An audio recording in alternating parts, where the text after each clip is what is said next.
ఎందరో మహనీయుల త్యాగ ఫలితమే నేడు మన స్వాతంత్ర భారతదేశంలో స్వేచ్ఛా వాయువులు పీల్చుకుంటున్నామని మహబూబ్నగర్ ఎమ్మెల్యే శ్రీనివాసరెడ్డి అన్నారు. 78వ స్వాతంత్ర దినోత్సవం సందర్భంగా మహబూబ్నగర్ జిల్లా కేంద్రంలోని డీసీసీ కార్యాలయంలో జరిగిన జెండా ఆవిష్కరణ మహోత్సవంలో జిల్లా కాంగ్రెస్ పార్టీ అధ్యక్షుడు దేవరకద్ర ఎమ్మెల్యే జిఎంఆర్తో కలిసి ఆయన జెండా ఆవిష్కరణ మహోత్సవంలో పాల్గొని ప్రజలకు శుభాకాంక్షలు తెలిపారు. ఏ ఉద్దేశంతో అయితే తెలంగాణ రాష్ట్రం తెచ్చుకున్నామో ఆ ఉద్దేశాన్నే పూర్తిగా గత ప్రభుత్వం విస్మరించిందని ఎమ్మెల్యే శ్రీనివాసరెడ్డి ఆరోపించారు. సీఎం రేవంత్ రెడ్డి సారథ్యంలో విద్యా వైద్యం ప్రతి ఒక్కరికి అందే విధంగా వచ్చే 4.5 సంవత్సరాల పాటు ప్రజా సంక్షేమం కోసం పని చేస్తామని శ్రీనివాసరెడ్డి స్పష్టం చేశారు. ఆ రోజు కాంగ్రెస్ పార్టీ పోరాటంతో అనేక పదాలను అయినా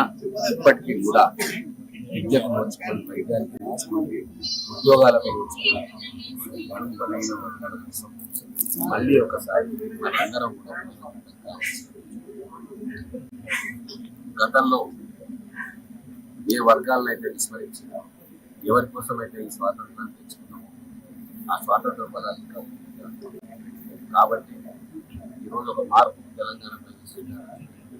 ఒక ప్రజాపాలన పేదల కోసం పరిపాలించే విధానం కాంగ్రెస్ పార్టీ కాబట్టి ఈ స్వాతంత్ర దినోత్సవం శుభ తరుణంలో మళ్ళీ ఒకసారి మేము కానీ మా నాయకత్వం కానీ మా ప్రభుత్వం కానీ మా కార్యకర్తలు కానీ మళ్ళీ ఒకసారి ఆ పేద వర్గాలను విద్య వైద్యం నైపుణ్యాభివృద్ధిలో ముందుకు తీసుకెళ్లి సమాజంలో అత్యున్నత స్థానాలు నిలబెట్టుకోవడం కోసం అందరం కూడా పునరంకితం కావాలని చెప్పి మళ్ళొకసారి స్వాతంత్ర దినోత్సవం